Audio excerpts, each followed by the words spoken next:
الحمدللہ وکفا والصلاة والسلام علی عبادہ الذین اصطفا خصوصاً علی افضلہم وخاتم النبیین محمد الامین وعلی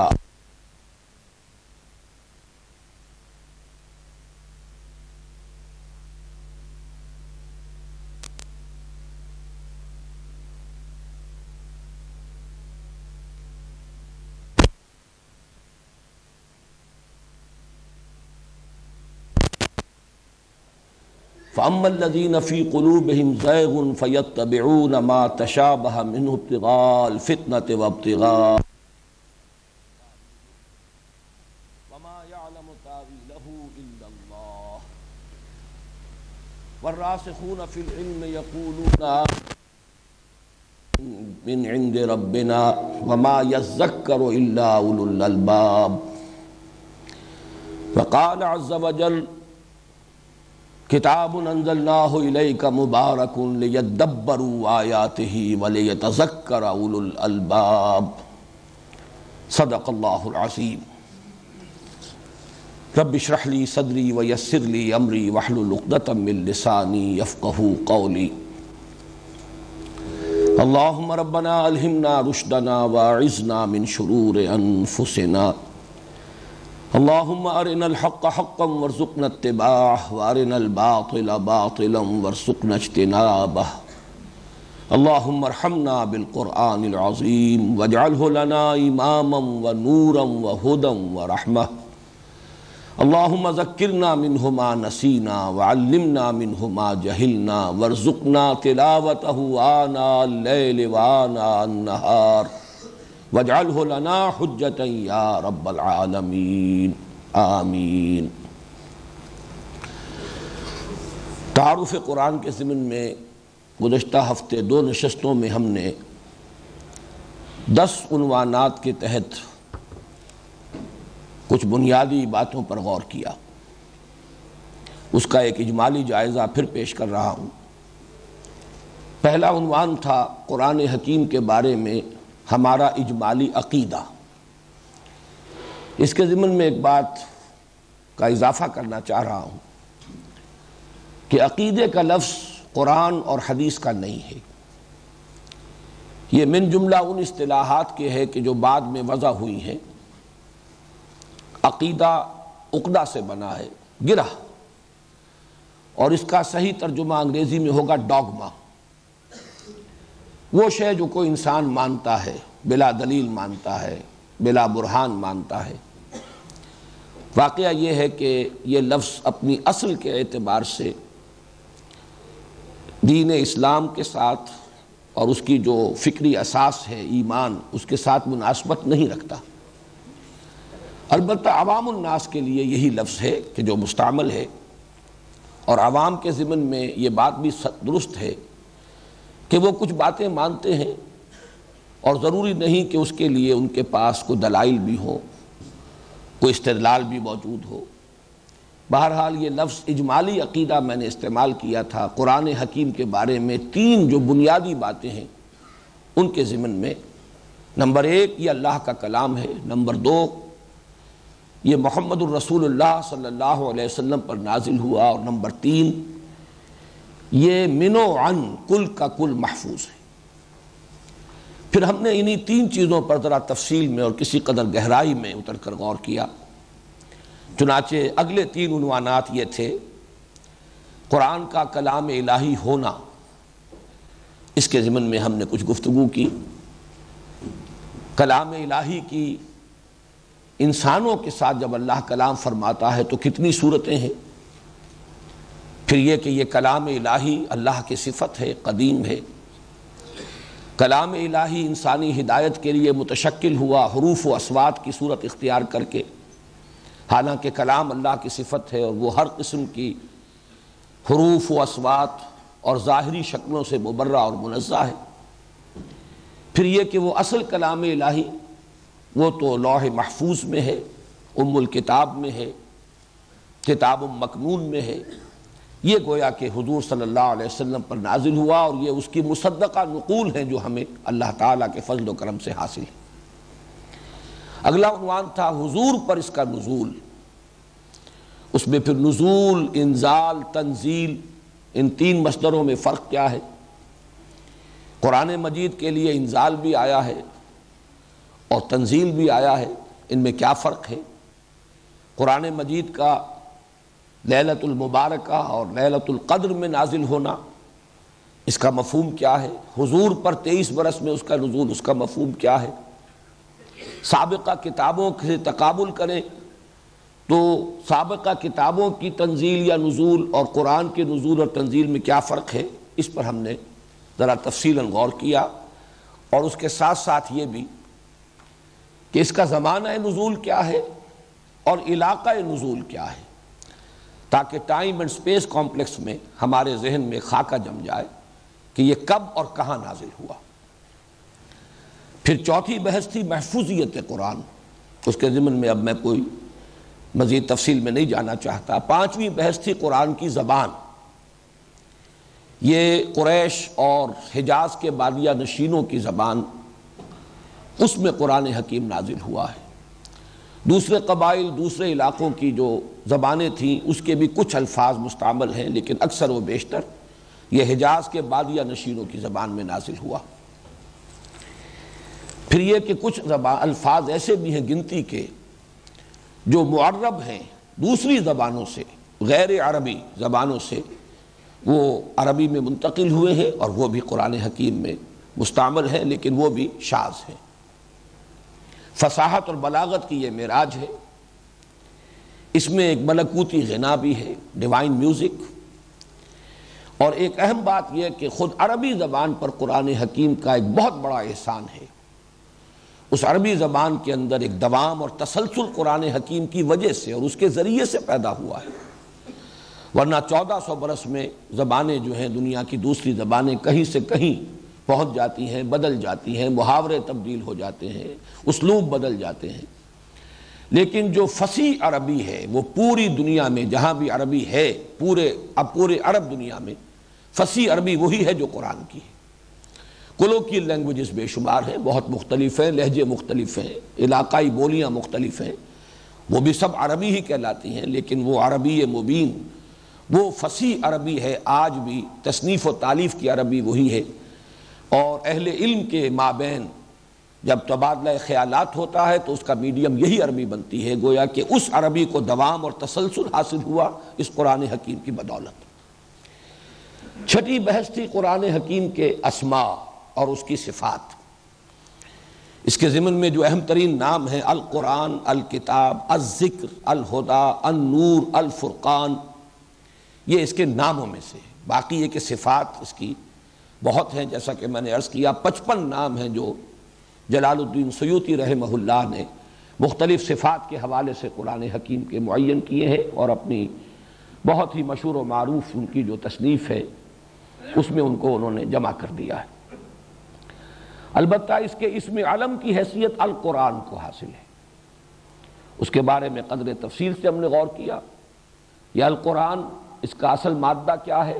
ایک رائے یہ ہے کہ قاف را نون یہ مادہ ہے، ایک رائے ہے قاف را اور حمزہ یہ مادہ ہے، لیکن یہ کہ ان دونوں مادوں کے مفہوم جو ہیں بہت ایک دوسرے سے قریب ہیں، اس اعتبار سے مراد اور مدلول میں کوئی زیادہ فرق واقع نہیں ہوتا۔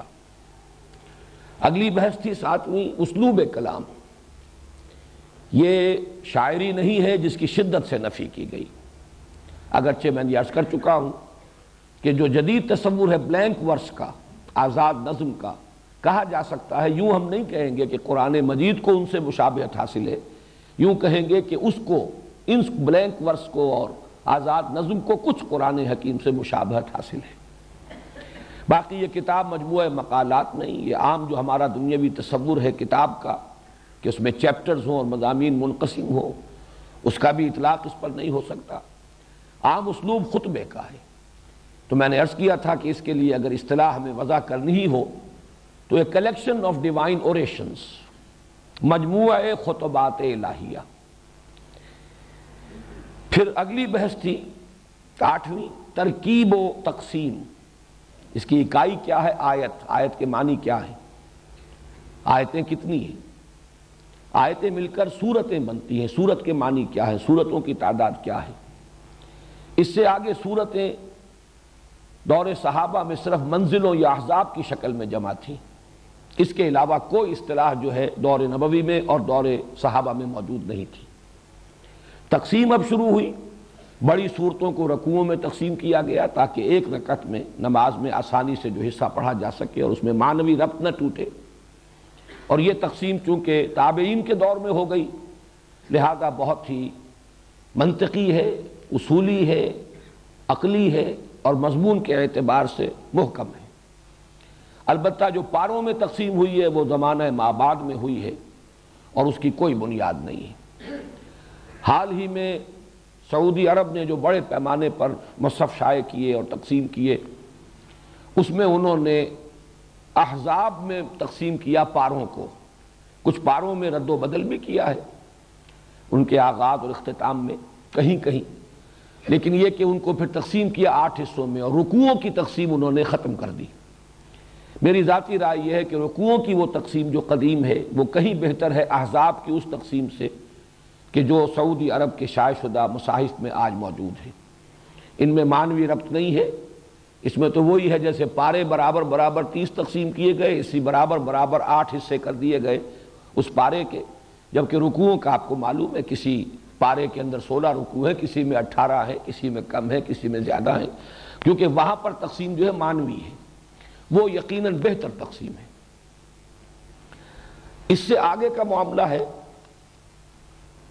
ترتیب اور تدوین۔ تدوین کے ضمن میں عرض کر چکا ہوں کہ 3 مرحلوں میں اس کی تدوین مکمل ہوئی۔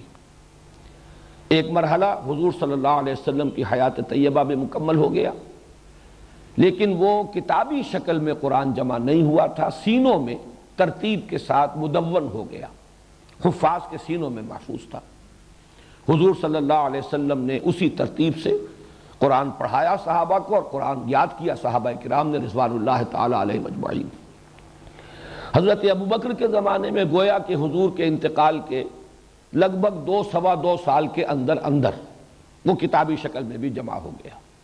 یہ تدوین کا دوسرا مرحلہ ہے۔ اس کے بعد اس کا ایک آفیشل ٹیکسٹ تیار ہوا ہے، رسم الخط، اس لیے کہ لہجوں کے فرق کی وجہ سے لکھنے میں بھی فرق واقع ہو رہا تھا۔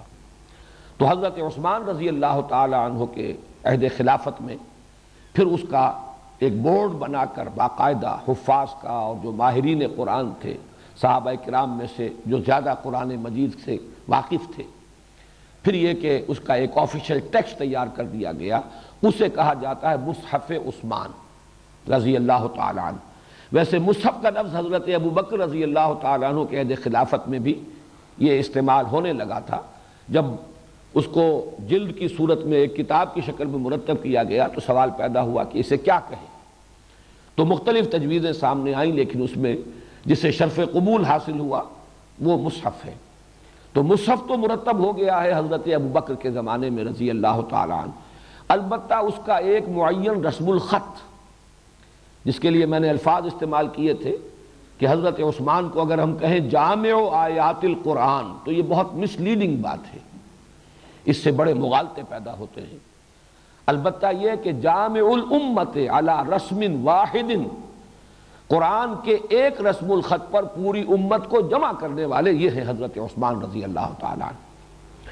ترتیب کے ضمن میں اجمالاً میں وہ بھی بیان کر چکا ہوں کہ وہ 7 احزاب یا 7 منزلیں یہ تو دور صحابہ میں اور سلف میں موجود تھا، البتہ یہ کہ عہد حاضر میں بعض حضرات کی جو نگاہ ہے تحقیقی اس پر منکشف ہوا کہ قرآن حکیم 7 گروپوں میں بھی منقسم ہے، ہر گروپ میں ایک یا ایک سے زائد مکی اور پھر ایک یا ایک سے زائد مدنی صورت، یہ جمع ہو کر ایک گروپ بنتے ہیں، اور یہ گروپ بھی قرآن حکیم میں 7 ہی ہے۔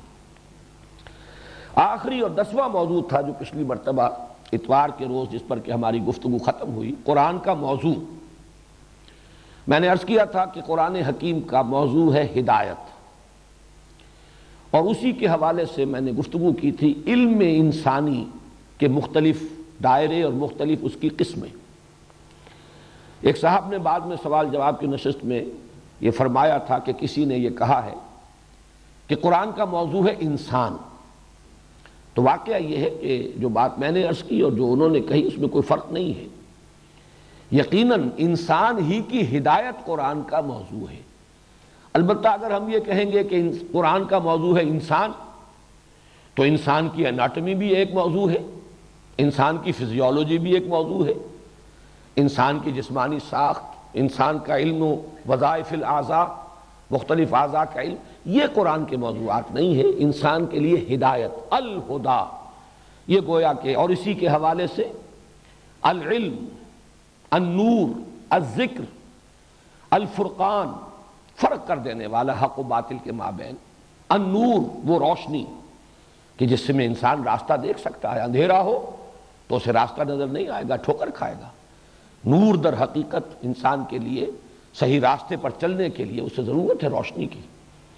تو یہ جو الفاظ ہیں در حقیقت یہ خود دلالت کر رہے ہیں کہ اس کا اصل موضوع کیا؟ الذکر، یاد دہانی، نصیحت. العلم من بعد ما جاءک من العلم، یہ العلم ہے، النور ہے، الذکر ہے، الہدا ہے. اور سب سے زیادہ جامع نام جو ہے اس کا، اس اعتبار سے، موضوع کے اعتبار سے، وہ الہدا ہے. البتہ جو بحث میں نے اس موضوع پر کی تھی اس کا میں تھوڑا سا اجمالی اعادہ آج پھر کر رہا ہوں اور اس میں حوالہ دینا چاہتا ہوں. شاہ اسماعیل شہید رحمہ اللہ، جو پوتے تھے شاہ ولی اللہ دہلوی رحمۃ اللہ علیہ کے، انہوں نے اپنے دادا کے 3 چھوٹے چھوٹے رسالے، فلسفہ، مابعد الطبیعیات اور تصوف ان کا موضوع ہے. سطعات، ہمعات، لمعات، لیکن بڑے دقیق ہیں، بڑے مشکل ہیں. تو ان کا اپنا قول یہ ہے شاہ اسماعیل شہید کا کہ میں نے اپنے دادا کی ان تصانیف کی تسہیل کے لیے کتاب لکھی ہے ابقات. اسی وزن پر نام رکھا، سطعات، لمعات، ہمعات، ابقات. اس کا جو ابقہ اولا ہے نہایت جامع. اور واقعہ یہ ہے کہ جو عظیم کلاسکس ہوتی ہیں، جو کتابیں جنہیں کہا جائے کہ چوٹی کی، ان میں آپ کو نظر آئے گا بعض ابواب جو ہیں بہت چھوٹے چھوٹے ہوتے ہیں. چنانچہ پرنس میکیاویلی کی کتاب، اس کے بعض ابواب جو، خود کتاب بھی بڑی چھوٹی ہے، بعض ابواب چند جملوں پر مشتمل. تو پہلا جو باب کہہ لیجئے اس کتاب کا، اس میں انسانی علم کے 3 دائرے معین کیے گئے. ایک ہے علم بالحواس، یہ انسانی علم کا پہلا دائرہ ہے. حواس جو ہمارے ہیں، ان سے ہمیں معلومات حاصل ہوتی ہیں، جنہیں آج کل ہم کہتے ہیں سینس ڈیٹا. آنکھ نے دیکھا، کان نے سنا، آپ نے میئرمنٹ کی، اس سے سب کچھ دیکھا. پھر اس کے بعد ہے علم بالعقل. اب اس سینس ڈیٹا کو پروسیس کرتا ہے یہ کمپیوٹر جو ہے، یہ دماغ، یہ عقل. اس میں استدلال، استنباط، اس کے لیے پھر اصول معین کیے گئے، منطق استخراجی اور منطق استقرائی نتائج اخذ کیے گئے. بہت سی چیزوں کو دیکھا، اس میں کوئی قدر مشترک نظر آئی، وہ اس سے ڈیڈیوس کر لی. اور اسی طریقے سے کسی چیز سے کسی چیز تک پہنچنے کے لیے استخراجی منطق کے اصول معین کیے گئے. تو یہ ہے علم بالعقل. تیسرا علم ہے شاہ اسماعیل شہید رحمۃ اللہ علیہ کے قول کے مطابق علم بالقلب. یہ علم بالقلب جو ہے یہ ہے در حقیقت ایک بالکل جداگانہ دائرہ. اس کا ایک حصہ وہ ہے جو دنیا میں پہلے بھی معروف رہا ہے، جس سے ہم کہتے رہے انٹیوشن، وجدان.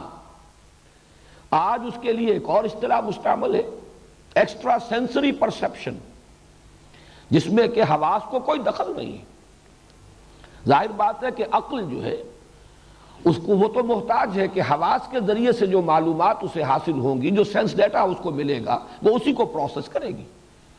لیکن یہ ہے کہ حواس سے ماورا، گویا کہ عقل سے بھی ماورا، ان دونوں سے ماورا بھی کوئی سورس ہے انسان کے پاس، جس کو آج کہا جا رہا ہے ESP، ایکسٹرا سینسری پرسیپشن. اس سے پہلے ہمارے ہاں ادب میں اس کے لیے وجدان، انٹیوشن. یہ علم بالقلب جو ہے در حقیقت یہ ہے وہ خاصہ انسانی علم کا جس کو کہ مادیین، مادہ پرست، وہ اس سے واقف نہیں ہے. پہلے دونوں علم تو دنیا کو معلوم ہے. اگر آپ قرآن کی طرف رجوع کریں گے تو سورہ بقرہ کے 4 رکوع میں ابتدا میں اس علم کا ذکر ہے، علم الاسماء کے عنوان سے، جو حضرت آدم علیہ السلام کو عطا فرمایا گیا. اور آخر میں ذکر ہے ہدایت کا، علم آدم الاسماء کلہا، یہ شروع میں، اور آخر میں جب خلافت کا چارج دیا گیا حضرت آدم علیہ السلام کو، تو جو چارٹر ہے اس کا ابدی چارٹر وہ یہ ہے فَإِمَّا يَأْتِيَنَّكُم مِّنِّي هُدًى فَمَن تَبِعَ هُدَايَ فَلَا خَوْفٌ عَلَيْهِمْ وَلَا هُمْ يَحْزَنُونَ وَالَّذِينَ كَفَرُوا وَكَذَّبُوا بِآيَاتِنَا أُولَٰئِكَ أَصْحَابُ النَّارِ هُمْ فِيهَا خَالِدُونَ۔ تو گویا کہ یہ دو علم بنتے ہیں۔ اب انسان حواس کے ذریعے سے جو علم حاصل کر رہا ہے اور عقل سے اس میں جو اضافے کرتا ہے، اس کا سب سے نمایاں جو حصہ ہے علم کا وہ ہے جو ہمارے مادی علوم ہے، فزیکل سائنسز کا علم۔ یہ علم ہے، اسی سے ٹیکنالوجی ہے۔ انسان نے مختلف چیزوں کے خواص معلوم کیے، کچھ قوانین فطرت، فزیکل چینج اور کیمیکل چینج کے جو اصول ہیں وہ دریافت کیے، پھر ان اصولوں کو جو کچھ معلومات حاصل ہوئی انہیں ایکسپلائٹ کیا، انہیں استعمال کیا، اور اس سے انسان کی یہ ٹیکنالوجی جو ہے وہ ترقی کرتی جا رہی ہے اور ابھی نہ معلوم کہاں تک پہنچے گی۔ یہ ایک علم ہے۔ البتہ انسان صرف اس علم پر قانع نہیں رہا، اس لیے کہ اس علم سے تو جزوی علم حاصل ہوتا ہے، بٹ بائی بٹ، ایک ایک جز، قدم بقدم، جبکہ انسان کی ایک ارج ہے، وہ ماہیت معلوم کرنا چاہتا ہے، کائنات کی حقیقت کیا ہے، میری حقیقت کیا ہے، علم کی حقیقت کیا ہے، خیر و شر کی حقیقت کیا ہے۔ ظاہر بات ہے کہ آج سے 1000 سال قبل کے انسان کی معلومات، وہ جو علم بالحواس اور علم بالعقل کا دائرہ ہے، بڑا محدود تھا دائرہ معلومات، لیکن اس چیز کی اس وقت بھی انسان کو ضرورت تھی کہ وہ کوئی رائے قائم کرے، یہ کائنات جس میں میں ہوں اس کی حقیقت کیا ہے، اور میں جو ہوں میری حقیقت کیا ہے، میرا اس کے ساتھ وقت کیا ہے، تعلق کیا ہے، میری زندگی کا آغاز کیا ہے، میری زندگی کا مال کیا ہے، اس سفر کی منزل کون سی ہے آخری۔ یہ چیزیں اگر وہ معین نہیں کرتا تو کیا کروں کیا نہ کروں، کیا کرنا صحیح ہے کیا کرنا غلط ہے، اور یہ انسان کی ضرورت ہے۔ لہذا اس ضرورت کے تحت فلسفہ، یہ گویا کہ جب سے انسان نے سوچنا شروع کیا ہے، یہ فلسفہ بھی شروع ہو گیا کہ جو ان گتھیوں کو سلجھانا چاہتا ہے۔ ان گتھیوں کو سلجھانے کے لیے انسان نے پھر اپنے عقل کے گھوڑے دوڑائے، اپنی منطق کو استعمال کیا۔ فلسفہ، ما بعد الطبیعیات، میٹافزکس، الہیات، ایتھکس، اخلاقیات، نفس انسانی کی حقیقت، نفسیات، یہ تمام علوم جو ہیں یہ بھی انسانی علوم میں سے ہیں۔ گویا کہ علم بالحواس اور علم بالعقل کے نتیجے میں یہ دو علم وجود میں آئے، ایک فزیکل سائنسز کا علم جس کا تعلق ہے ٹیکنالوجی سے، دوسرا جس کو آپ کہیں فلسفی ہے، سوشالوجی ہے، نفسیات انسانی کا معاملہ ہے، اخلاقیات کا معاملہ ہے۔ تو اب یہ جان لیجئے کہ خدا، جس کی کہ تکمیلی شکل الہدا ہے قرآن حکیم، اس کا موضوع وہ علم انسانی کا دائرہ اول نہیں ہے۔ یہ سائنس کی کتاب نہیں ہے، سائنس پڑھانے نہیں آئی، ٹیکنالوجی سکھانے نہیں آئی، انبیاء اس لیے نہیں بھیجے گئے۔ اگرچہ قرآن حکیم میں سائنٹیفک فینومینا کی طرف ریفرنسز ہیں اور وہ لازماً درست ہیں، لیکن یہ کہ وہ اصل موضوع نہیں ہے قرآن کا، اور ان کے ضمن میں ظاہر بات ہے کہ ان کی حقیقت اور ان کی اصل ماہیت کو سمجھنا جو ہے، اس میں جیسے جیسے انسان کے سائنٹیفک علم میں تدریجاً ترقی ہوئی ہے، اسی طریقے سے ان ریفرنسز کو سمجھنا بھی انسان کے لیے تدریجاً ممکن ہو رہا ہے۔ البتہ قرآن کا اصل موضوع کیا ہے؟ وہ مابعد الطبیعیات، نفسیات۔ قرآن نے جو الہیات اور مابعد الطبیعیات دیے ہیں اس کا ایک مجموعی نام ایمان ہے۔ پھر فکر اور عمل دونوں کے لیے رہنمائی درکار ہے، جیسے کہ کسی راستہ چلنے والے کو ضرورت ہوتی ہے روڈ سائنس کی، روک دیا جائے ادھر نہ جانا، ادھر خطرہ ہے، ڈینجر ہے، یہاں ہلاکت ہے، یہاں ادھر نہ مڑ جانا ادھر جانا۔ اسی طریقے سے انسان کو سفر حیات میں ان کوشنز کی ضرورت ہے، ادھر خطرہ ہے، یہ شے تمہارے لیے ممنوع ہے، یہ حرام ہے، یہ نقصان دہ ہے، اس میں ہلاکت ہے، چاہے تمہیں نظر نہیں آ رہی ہلاکت، لیکن ادھر جاؤ گے تو تمہارے لیے ہلاکت ہے۔ تو در حقیقت یہ ہے اصل موضوع قرآن حکیم کا۔ میں تفصیل سے عرض کر چکا ہوں پچھلی مرتبہ کہ سائنٹیفک فنومینا کے بارے میں اصولی بات جان لینی چاہیے کہ وہ قرآن کا اصل موضوع نہیں ہے، البتہ جو بھی ریفرنسز ہیں وہ 100% درست ہیں، جس کے لیے میں نے مورس بکائی اور وہ ایمبریولوجسٹ کیتھ ایلمور، ان کا میں نے خاص طور پر حوالہ دیا تھا۔ اب اس کے بعد آئیے ہم آگے چل رہے ہیں۔ ہمارا آج کا اصل موضوع ہے فہم قرآن کے اصول۔ فہم قرآن کے اصول کے تحت مجھے قرآن کے اصول تفسیر بیان کرنا مطلوب نہیں ہے، اس لیے کہ وہ اپنی جگہ پر ایک بہت بڑا موضوع ہے۔ آپ یوں کہہ سکتے ہیں کہ قرآن مجید کا مطالعہ اور اس مطالعے کے ضمن میں چند اصولی، انہیں ہدایات کہیں، اشارات کہیں، وہ ہے جو میری آج کی گفتگو کا موضوع ہے، اور اس کے لیے میں نے 7 ذیلی عنوان معین کیے ہیں۔ آج اگر یہ بیان مکمل ہو جائے تو میں کافی سمجھوں گا، اور پھر کچھ اور موضوعات بھی تعارف قرآن کے ضمن میں باقی رہ جائیں گے جو انشاءاللہ ہم کل مکمل کریں گے۔ سورہ فاتحہ کے درس کی نوبت جو ہے وہ انشاءاللہ اب اگلے ہفتے آئے گی۔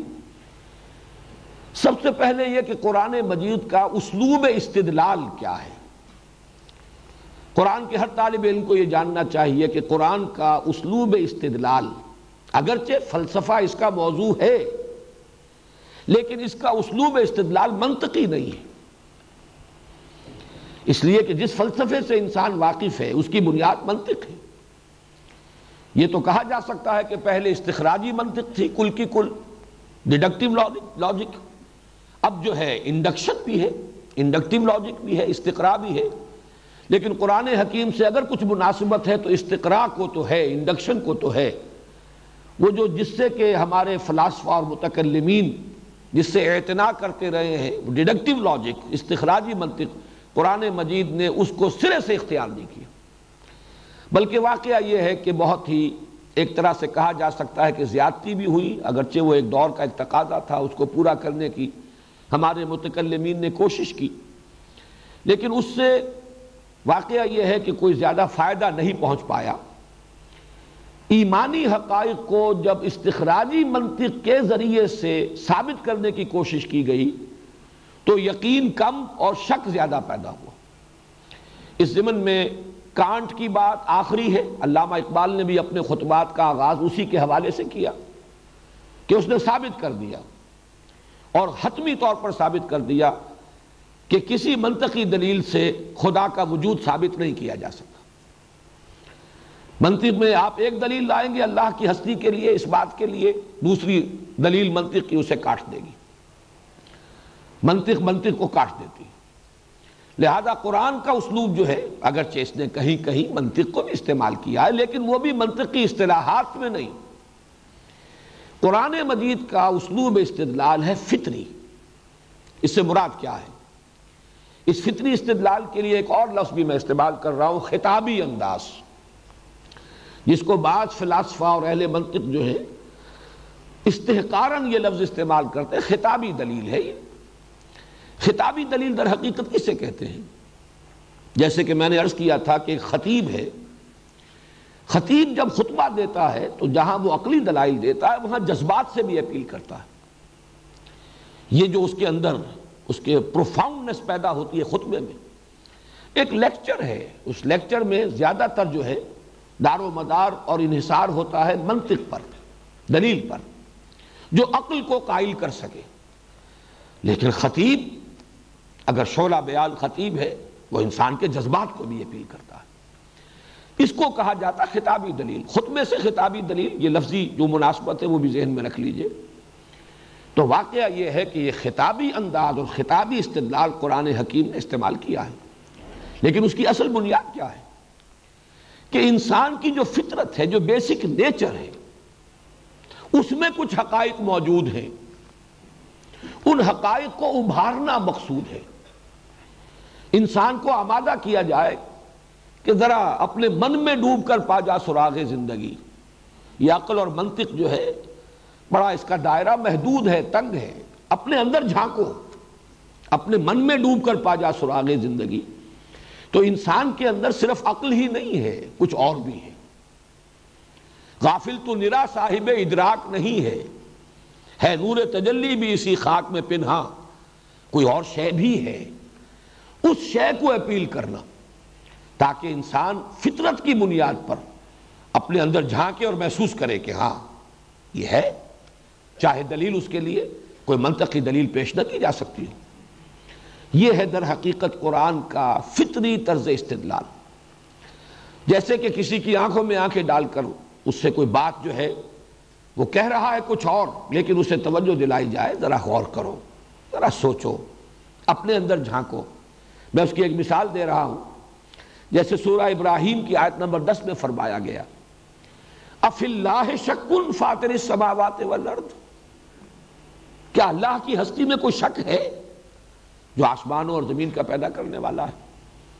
اب یہاں کوئی منطقی دلیل تو نہیں، لیکن یہ کہ آمادہ کیا جا رہا ہے، جھانکو اپنے اندر، تمہیں اپنے اندر ثبوت ملے گا، تمہیں اپنے اندر شہادت ملے گی۔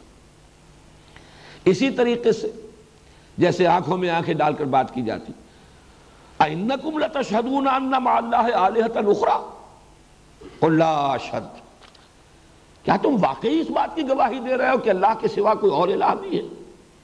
یعنی تم کہہ تو رہے ہو، سوچو تو صحیح کیا کہہ رہے ہیں؟ کیا تمہاری فطرت اسے تسلیم کرتی ہے؟ اپنے باطن میں جھانکو، کیا تمہارا دل اس کی گواہی دیتا ہے؟ اَإِنَّكُمْ لَتَشْهَدُونَ، حالانکہ ظاہر بات ہے وہ مدعی تھے، وہ اپنے ان معبودان باطل کے لیے کٹ مرنے کو تیار ہے، جانے دینے کو تیار ہے، لیکن یہ کہ یہ ایک ڈوگما ہے، عقیدہ ہے، متوارث ہے، چلا آ رہا ہے، ہمارے باپ دادا کی ریت ہے، روایت ہے، ہمارا قومی کریڈ ہے، نیشنل کریڈ ہے، یہ ساری اس کے حوالے سے لوگ ان چیزوں کو مانتے ہیں، تو ذرا انہیں آمادہ کیا جائے۔ اَإِنَّكُمْ لَتَشْهَدُونَ، کیا واقعی تم اس کی گواہی دیتے ہو اَنَّ مَعَ اللَّهِ آلِهَةً أُخْرَىٰ؟ اب یہ جو انداز ہے تو قرآن گویا کہ انسان کی فطرت کے اندر جو شے مضمر ہے اسی کو ابھار کر باہر لانا چاہتا ہے۔ اس انداز سے قرآن کا جو اسلوب استدلال ہے وہ منطقی نہیں، بلکہ اگر اسے کہا جائے خطابی تو قرآن مجید کا اصول استدلال یقیناً خطابی ہے، اس لیے کہ اس میں انسان کی فطرت، اس کے جذبات، اس کے اندر کے مضمر حقائق کو اپیل کیا جاتا ہے۔ دوسرا اہم ذیلی عنوان ہے آج کا، قرآن حکیم میں محکم اور متشابہ کی تقسیم۔ میں نے آج ابتدا میں سورہ آل عمران کی وہ آیت آپ کو سنائی ہے، هو الذی انزل علیک الکتاب منہ آیات محکمات ہن ام الکتاب واخر متشابہات۔ وہی ہے اللہ جس نے نازل کی اے محمد صلی اللہ علیہ وسلم آپ پر یہ کتاب، اس میں سے کچھ آیات محکمات ہیں، پختہ، محکم، ہن ام الکتاب، وہی جڑ بنیاد ہے کتاب کی۔ اس آیت میں لفظ کتاب دو دفعہ آیا ہے اور دونوں کے مفہوم و مدلول میں تھوڑا سا باریک سا فرق ہے، وہ میں ابھی بیان کروں گا۔ وہ ہیں جڑ کتاب کی، وَأُخَرُ متشابہات، کچھ اس میں متشابہات ہیں۔ متشابہات کس معنی میں؟ کوئی اشتباہ ہو جاتا ہے ان کے اصل مفہوم کو سمجھنے میں، اصل مراد کیا ہے، اصل مطلب کیا ہے، اس میں کچھ اشتباہ ہو جاتا ہے، وہ متشابہات ہیں۔ فرمایا فَأَمَّا الَّذِينَ فِي قُلُوبِهِمْ زَيْغٌ فَيَتَّبِعُونَ مَا تَشَابَهَ مِنْهُ ابْتِغَاءَ الْفِتْنَةِ وَابْتِغَاءَ تَأْوِيلِهِ، تو وہ لوگ کہ جن کے دلوں میں کجی ہے، وہ ان متشابہ آیات کے پیچھے پڑ جاتے ہیں، اسی پر غور و فکر، اسی کی کھود کرید، اسی کی بال کی کھال اتاری جا رہی ہے، اور اس کا نتیجہ کیا نکلتا ہے؟ ایک تو یہ کہ ایسے لوگ بھی ہیں جن کی نیت ہی فتنہ اٹھانے کی ہے، ابتغاء الفتنہ، فتنہ اٹھانا چاہتے ہیں، اور یہ بھی ابتغاء تعویل ہے، اس کی تعویل، اس کا اصل مفہوم وہ جاننا چاہتے ہیں۔ وَمَا يَعْلَمُ تَعْوِيلَهُ إِلَّا اللَّهُ، حالانکہ اس کی تعویل، حقیقی مفہوم و معنی اور مراد اللہ کے سوا کوئی نہیں جانتا۔ وَالرَّاسِخُونَ فِي الْعِلْمِ، اور جو علم میں پختگی کے حامل ہیں، یقولون آمنا بہ کل من عند ربنا، وہ کہتے ہیں کہ ہم ایمان رکھتے ہیں اس پوری کتاب پر، محکمات پر بھی، متشابہات پر بھی، یہ سب ہمارے رب کی طرف سے ہے۔ وما یذکر الا اولو الالباب، لیکن یہ نصیحت اور یہ تذکر نہیں حاصل کرتے مگر وہی جو ہوش مند ہے، عقل مند ہے۔ اللہ تعالی ہمیں ان عقل مندوں میں، ہوش مندوں میں شامل کرے، راسخون فی العلم میں ہمارا شمار ہو۔ لیکن اگر ہم یہ چاہتے ہیں تو جاننا چاہیے یہ محکم اور متشابہ سے مراد کیا ہے، فرق کیا ہے ان میں۔ اس اعتبار سے میں عرض کروں گا کہ محکم قطعی وہ محکم کہ جن کے محکم ہونے میں نہ پہلے کوئی شبہ ہو سکتا تھا، نہ اب ہوگا، نہ کبھی آئندہ ہوگا، وہ تو قرآن حکیم کے اوامر و نواہی ہیں، ڈوز اینڈ ڈونٹس، یہ کرو یہ مت کرو، یہ حرام یہ حلال، یہ جائز یہ ناجائز، یہ پسندیدہ یہ ناپسندیدہ، یہ اللہ کو پسند اور یہ اللہ کو ناپسند۔ یہ جو عملی حصہ ہے قرآن کا در حقیقت اصل محکمات وہی ہیں۔ یہی وجہ ہے میں توجہ دلا رہا ہوں کہ یہ کتاب کا لفظ اس آیت میں آیا ہے 2 مرتبہ۔ پہلے آیا ہے بحیثیت مجموعی پوری کتاب، پورا قرآن، هو الذی انزل علیک الکتاب منہ آیات محکمات ہن ام الکتاب۔ یہ دوسری مرتبہ جو لفظ کتاب آیا ہے وہ اسی مفہوم میں ہے کہ کتاب کا لفظ خاص طور پر قرآن مجید کا جو عملی ہدایات پر مشتمل حصہ ہے اس کے لیے یہ مخصوص ہے۔ جہاں کوئی شے واجب کی جاتی ہے، کتب علیکم القتال، کتب علیکم الصیام، کتب علیکم اذا حضر احدکم الموت ان ترک خیرا للوصیہ، واجب لازم کر دیا گیا، ان الصلاۃ کانت علی المؤمنین کتابا موقوتا، وَلَا تَعْزِمُوا عُقْدَةَ النِّكَاحِ حَتَّى يَبْلُغَ الْكِتَابُ أَجَلَهُ۔ کتاب یہاں مراد ہے وہ حکم جو دیا گیا ہے، جب تک کہ عدت پوری نہ ہو جائے اس وقت تک اب دوسرا نکاح جو ہے اس کے لیے عقدہ نکاح نہیں باندھا جائے گا جب تک کہ وہ عدت نکاح جو اس کا قانون ہے اس کا تقاضا پورا نہ ہو جائے۔ تو اس معنی میں ہن ام الکتاب، قانون، شریعت، عملی ہدایات، ڈوز اینڈ ڈونٹس، اوامر اور نواہی اصل جو ہے وہ ہے در حقیقت محکمات، منہ آیات محکمات ہن ام الکتاب۔ متشابہات جو دائمی متشابہات ہیں، مستقل متشابہات ہیں، وہ کون سی ہیں؟ عالم غیب اور اسی کے ضمن میں عالم برزخ اور عالم آخرہ۔ عالم غیب میں عالم ارواح ہے اس وقت بھی، یہ بھی ہماری نگاہوں سے اوجھل ہے۔ عالم ارواح ملائکہ کا عالم، پھر جس کے لیے ایک اور اصطلاح بھی شاہ ولی اللہ نے استعمال کی، عالم امثال، یا عالم برزخ یا عالم آخرہ، یہ سب در حقیقت وہ دائرہ ہے کہ جس کی حقیقتوں کو کما حق ہو، جیسی کہ وہ ہیں، کما ہیا، سمجھنا ہمارے لیے اس زندگی میں محال ہے، ناممکن ہے۔ ان کا ایک علم دیا جانا ضروری تھا۔ وہ مابعد الطبیعات ایمانیہ جو ہے اس کے لیے ضروری ہے کہ اس کا ایک اجمالی خاکہ تو ہو۔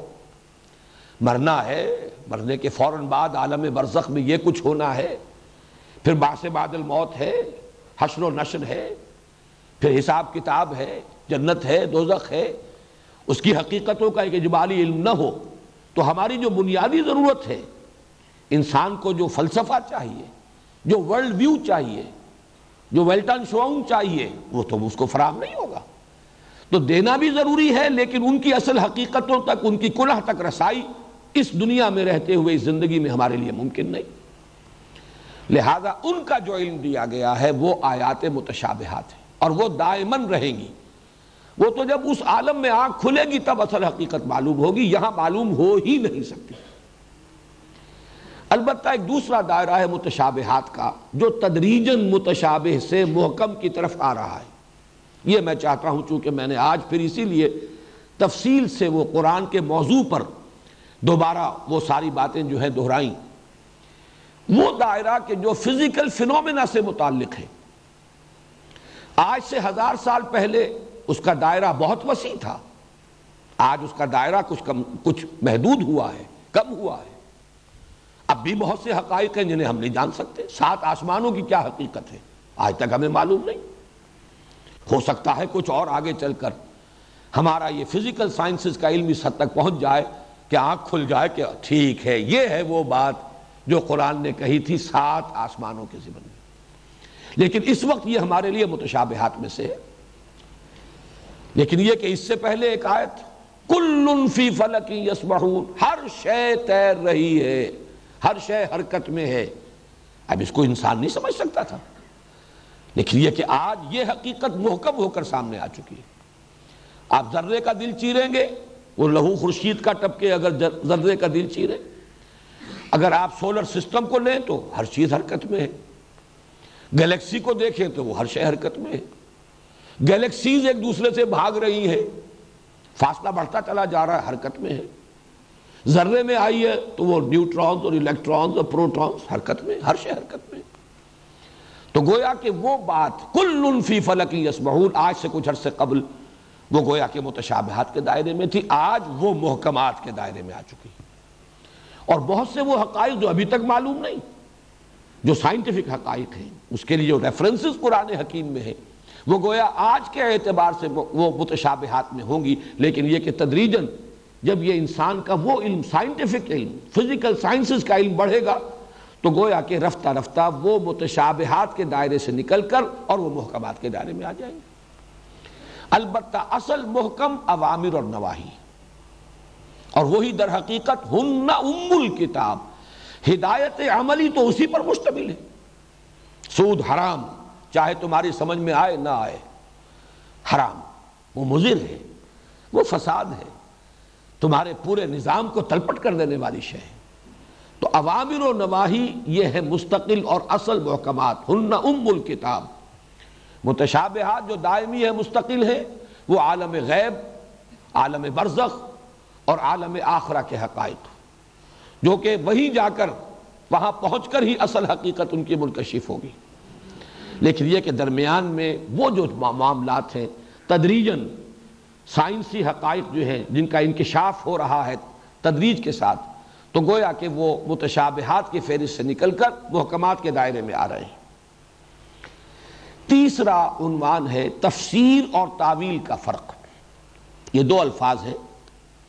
ابھی ہم نے جو آیت پڑھی ہے اس میں وَمَا يَعْلَمُ تَعْوِيلَهُ إِلَّا اللَّهُ، اس کی تعویل کو نہیں جانتا مگر اللہ، کوئی نہیں جانتا۔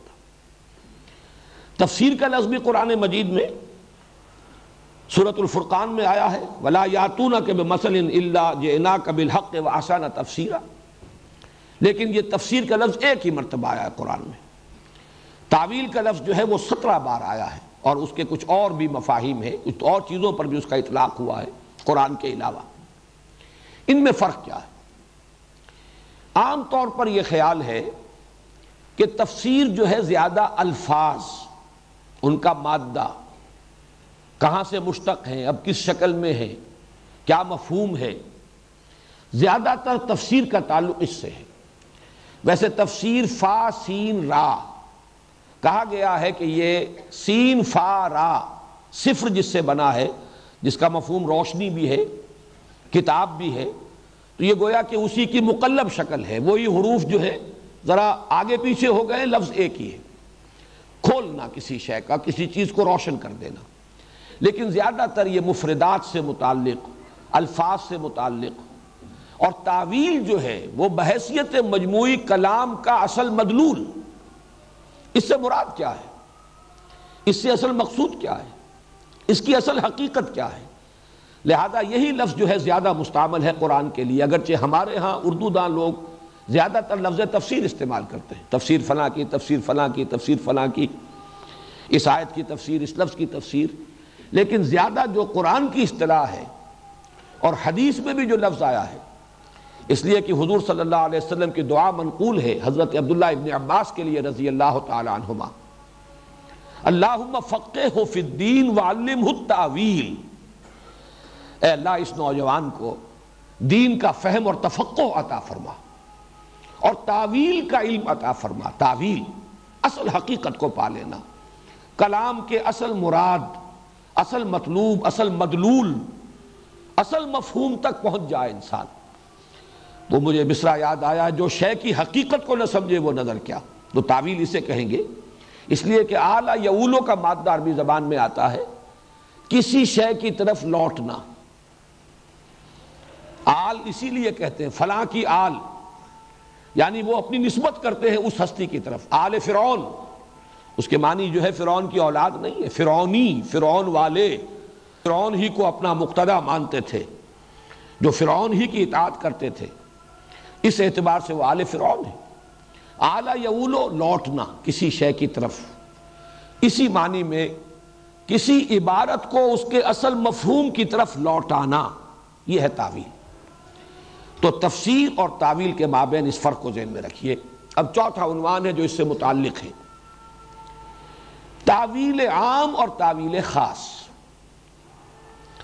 قرآن حکیم میں کوئی آیت ہے یا چند آیات کا مجموعہ ہے یا کوئی خاص مضمون ہے جو چند آیات میں مکمل ہو رہا ہے، اس پر غور کرنے میں دو مرحلے ہمیشہ پیش نظر رہنے چاہیے. ایک تعویل خاص.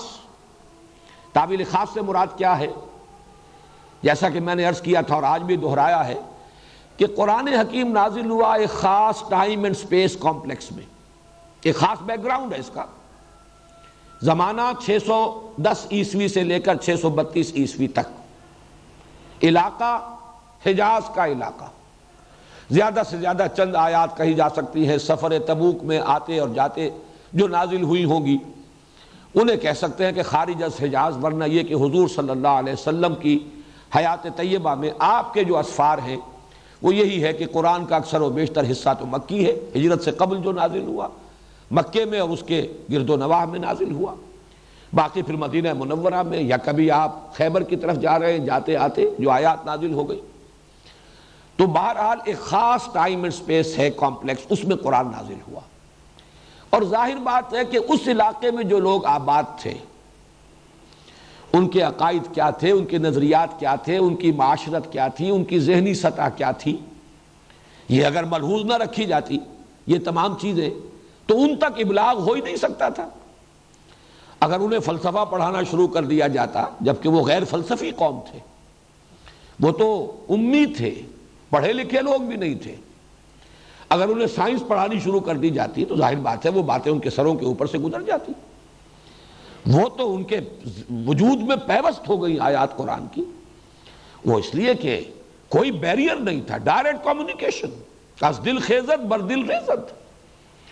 اس اعتبار سے پورے قرآن کا ایک شان نزول کہیے، ویسے شان نزول کا لفظ آتا ہے کسی خاص آیت کا کہ یہ اس واقعے پر نازل ہوئی، اس شخص سے متعلق نازل ہوئی، لیکن یہ کہ میں اس وقت عرض کر رہا ہوں کہ وہ جو میں نے آپ کے سامنے ایک نقشہ رکھا 610 عیسوی سے 632 عیسوی تک اور حجاز کا علاقہ، یہ گویا کہ یہ ٹائم اینڈ سپیس ایک مجموعی شان نزول ہے قرآن حکیم کی.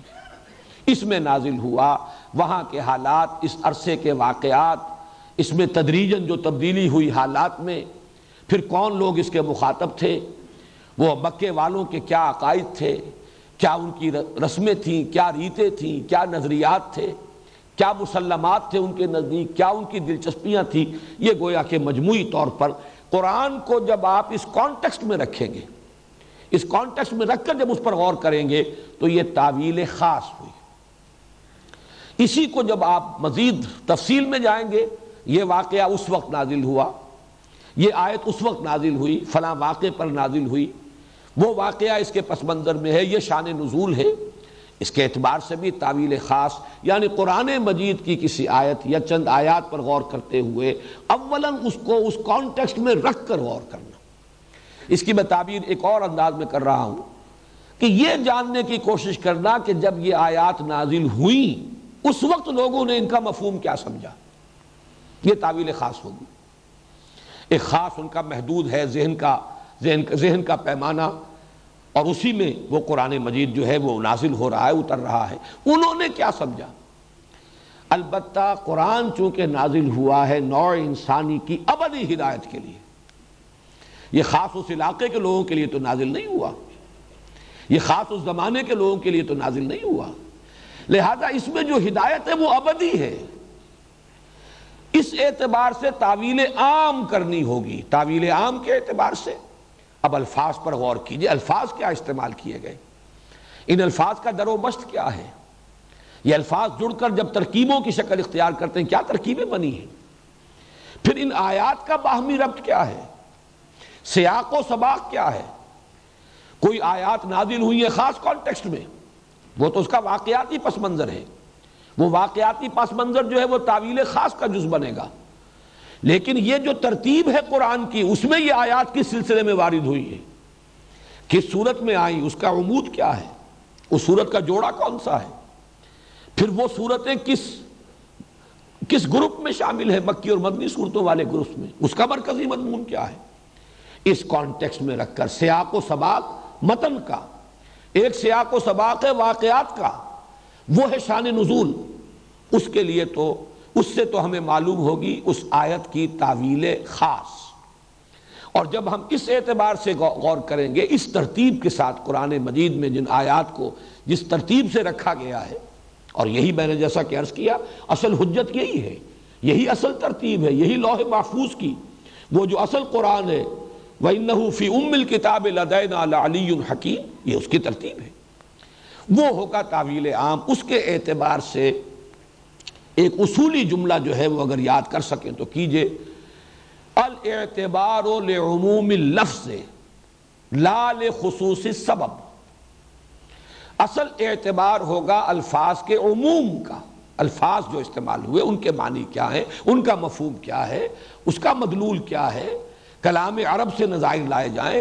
عرب اس لفظ کو استعمال کرتے تھے تو کس معنی میں استعمال کرتے تھے، اس لفظ کے عموم کو، الاعتبار لعموم اللفظ لا لخصوص السبب، جو سبب نزول ہے، جو شان نزول ہے، اصل اعتبار اس کا نہیں ہوگا، لیکن اس کے یہ معنی بھی نہیں ہے کہ آپ اس کو نظر انداز کر دیں۔ اس میں جو متوازن بات ہوگی وہ یہی ہے کہ پہلا غور کیجئے، پہلا اس پر تدبر کیجئے اس حوالے سے کہ تعویل خاص کیا ہے، کب نازل ہوئی، کس کانٹیکسٹ میں نازل ہوئی، کیا پس منظر ہے واقعاتی جس میں یہ آیات نازل ہوئی، اور اس وقت لوگوں نے جب یہ نازل ہوئی کیا سمجھا، اور ایک یہ ہے کہ اب ابدی ہدایت کا سرچشمہ ہونے کے ناطے اب اس کے عموم کے اوپر غور کیا جائے، تو الاعتبار لعموم اللفظ لا لخصوص السبب، یہ اصول ہے گویا کہ، اور اس میں تعویل خاص اور تعویل عام کے اس فرق کو ذہن میں رکھیے۔ پانچواں موضوع ہے اس مطالعہ قرآن کے لیے جو اصولی باتیں پیش نظر رہنی چاہیے، ان میں تذکر بمقابلہ تدبر۔ تذکر اور تدبر یہ دونوں لفظ آئے ہیں اس آیت میں جو میں نے شروع میں تلاوت کی تھی، کتاب انزلناہ الیک مبارک لیدبروا آیاتہ ولیتذکر اولو الالباب۔ ایک آیت میں یہ دو لفظ جمع ہو گئے، علیحدہ علیحدہ تدبر اور تذکر یہ تو بہت مرتبہ آیا، تذکر کا لفظ تو بہت کثرت سے آیا، اس کی میں خاص جو وجہ ہے وہ بیان کر دوں گا، لیکن ان دونوں کا مطلب کیا ہے؟ ایک سطح ہے قرآن حکیم سے ہدایت اخذ کر لینا، نصیحت اخذ کر لینا، جو اصل حاصل ہے وہ لے لینا، جس کو کہ مولانا روم نے کہا ماذ قرآن مغز ہا برداشتے، جو اصل مغز ہے وہ تو ہم نے لے لیا۔ قرآن کا اصل مغز کیا ہے؟ ہدایت۔ اس کے لیے جو لفظ استعمال کرتا ہے قرآن اس مرحلے پر، ہدایت کا یہ مرحلہ تذکر، اور تذکر بنا ہے لفظ ذکر سے، تذکر کہتے ہیں یاد دہانی۔ اب اس کا تعلق پھر اسی بات سے ہو جائے گا جو میں قرآن کے اسلوب استدلال کے بارے میں عرض کر چکا ہوں، کہ بنیاد یہ ہے کہ قرآن مجید جن اصل حقائق کی طرف رہنمائی کرتا ہے، جو ما بعد طبیعتی حقیقتیں ہیں، جن حقیقتوں کی طرف رہنمائی کرتا ہے وہ فطرت انسانی میں مضمر ہیں، صرف یہ کہ ذہول ہے، نسیان ہے، پردے پڑ گئے۔ جیسے آپ کو کوئی بات کبھی معلوم تھی لیکن بہت عرصہ گزر گیا، اب ادھر دھیان نہیں ہوا، وہ کہیں آپ کے یادداشت کے ذخیرے میں کہیں گہری اتر گئی ہے، اب کبھی یاد نہیں آتی۔ کوئی آپ کا دوست تھا، کسی زمانے میں بڑی گاڑی چلتی تھی، صبح و شام ملاقاتیں تھیں، اب بہت طویل عرصہ ہو گیا، اب کبھی اس کی یاد نہیں آئی۔ یہ نہیں کہ وہ آپ کو یاد نہیں رہا، معلوم نہیں رہا، لیکن یہ کہ ذہن ادھر نہیں ہے، ذہول ہے، نسیان ہے، توجہ ادھر نہیں ہے، کبھی ادھر ذہن منتقل ہی نہیں ہوتا۔ لیکن اچانک کسی روز آپ اپنا ٹرنک کھولتے ہیں تو اس میں سے کوئی رومال، کوئی قلم جو کبھی اس نے دیا ہو آپ کو، وہ اگر برآمد ہو گیا، فوراً آپ کو اپنا دوست یاد آ جائے گا۔ یہ فینومینن ہے تذکر۔ تذکر جو ہے وہ تعلم نہیں ہے، تعلم کہیں گے کوئی علم حاصل کرنا، نئی بات جاننا۔ تذکر ہے پہلے سے حاصل شدہ علم جس پر کوئی ذہول اور نسیان کے پردے پڑ گئے تھے، ان پردوں کو ہٹا کر اس کو اندر سے برآمد کر لینا۔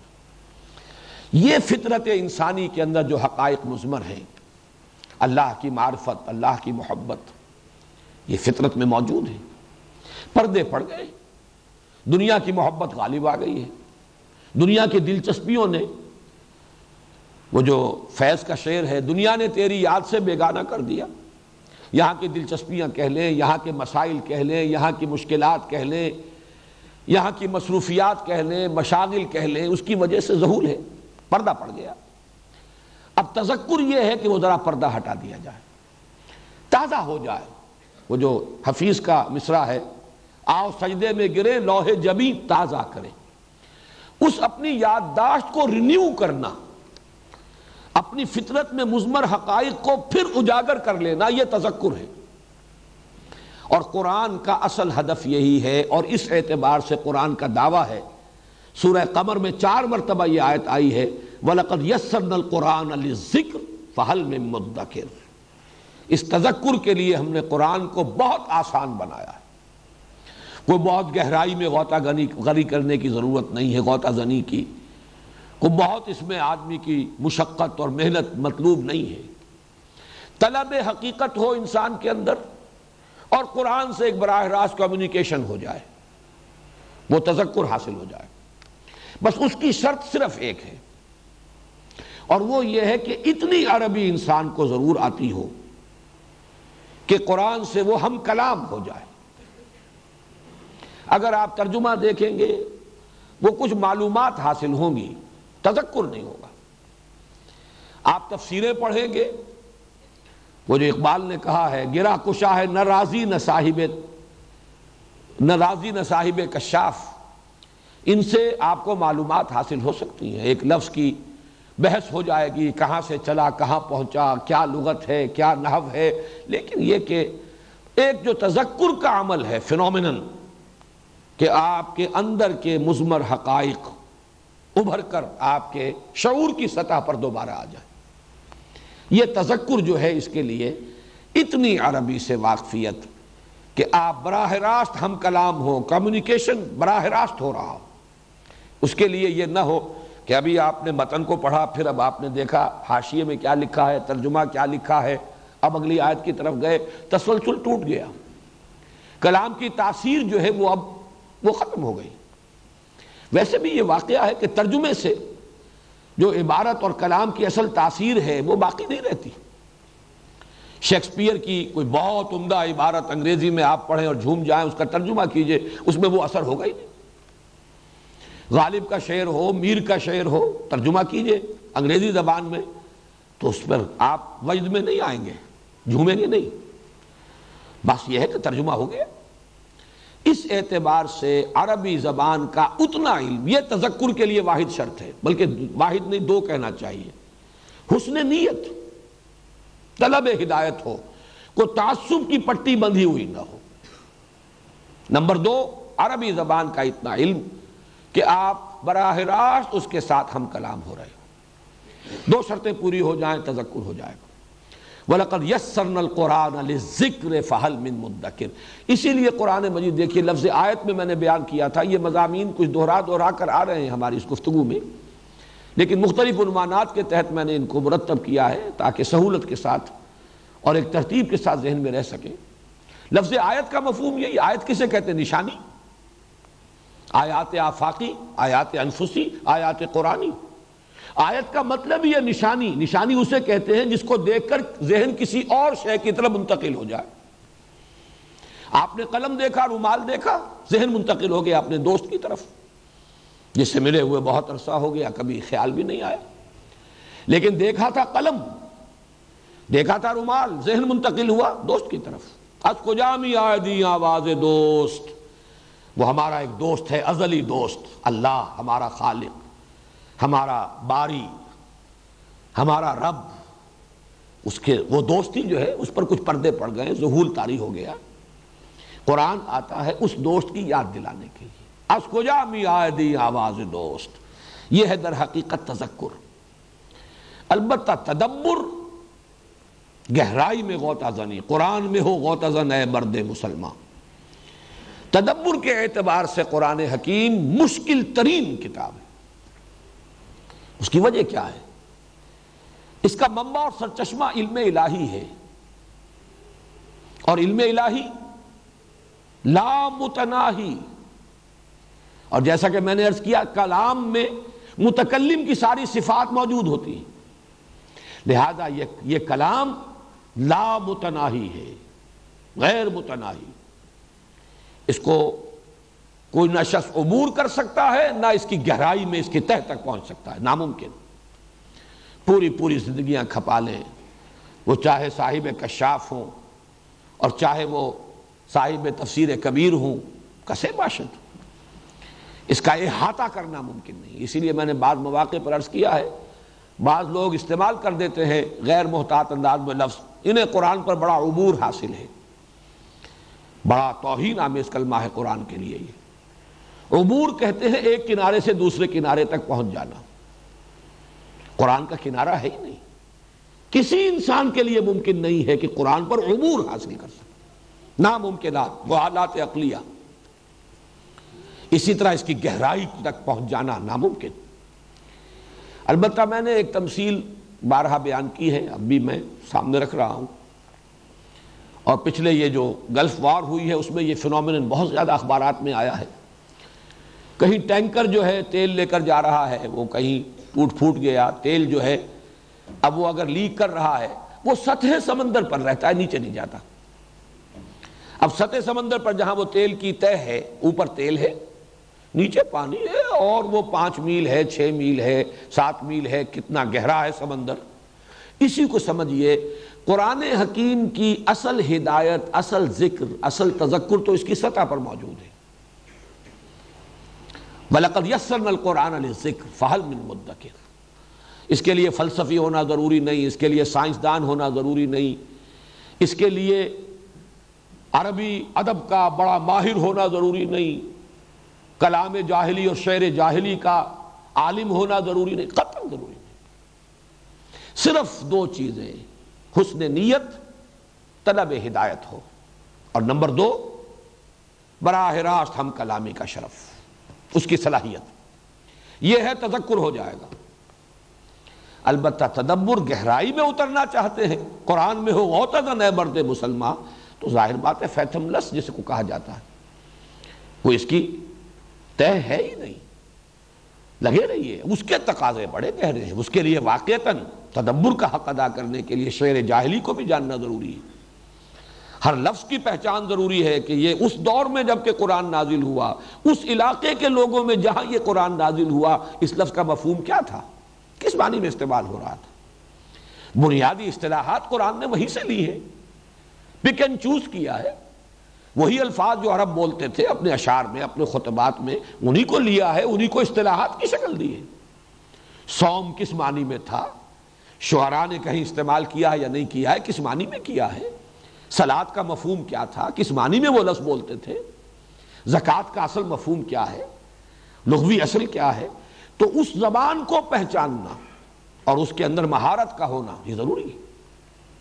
پھر احادیث نبویہ، پھر یہ کہ علم بیان، منطق، ان سب کو انسان جانے گا تو قرآن مجید سے، جس کو بطریق تدبر کہا جائے، پھر وہ اس کا حق ادا کر سکے گا۔ اور اس میں اس حد تک تو ہمارے اس دور میں چونکہ مولانا امین احسن اصلاحی صاحب نے اپنی تفسیر کا نام ہی رکھا ہے تفسیر تدبر قرآن، اور تدبر قرآن کے وہ بہت بڑے داعی ہیں، اس کے لیے بہت کچھ انہوں نے اپنی زندگی میں بھی محنت کی ہے، اور بہرحال ان کے بعض شاگرد حضرات بھی ہیں کہ جو اس سلسلے میں انہوں نے محنتیں کی ہے، وقت لگایا ہے، تو اس کے ان تقاضوں کو تو ان حضرات نے بیان کیا ہے۔ لیکن اس تدبر قرآن کا ایک اور تقاضا بھی ہے جو بدقسمتی سے ان کے سامنے بھی نہیں آیا، اور وہ تقاضا بھی پورا نہیں ہوگا تو اس دور کے تدبر کا حق ادا نہیں ہوگا۔ وہ یہ ہے کہ علم انسانی، وہ جو میں نے دائرہ اول معین کیا تھا، وہ جس لیول تک پہنچ گیا ہے، آج یہ مختلف علوم جو ہے فزیکل سائنسز کے، ان کے ضمن میں کیا کچھ معلومات انسان کو حاصل ہو چکی ہیں، ان کو مرتب کر کے کیا خیالات و نظریات آج دنیا میں ہیں کہ جن کو مانا جا رہا ہے، ان کا ایک اجمالی علم اگر نہیں ہے تو اس دور کا جو حق ہے تدبر قرآن کا وہ آپ ادا نہیں کر سکتے۔ میں نے تو اس کو اس طریقے سے بھی تعبیر کیا بعض مواقع پر کہ قرآن حکیم وہ کتاب ہے کہ جو ہر دور کے افق پر خورشید تازہ کے مانند طلوع ہوگی۔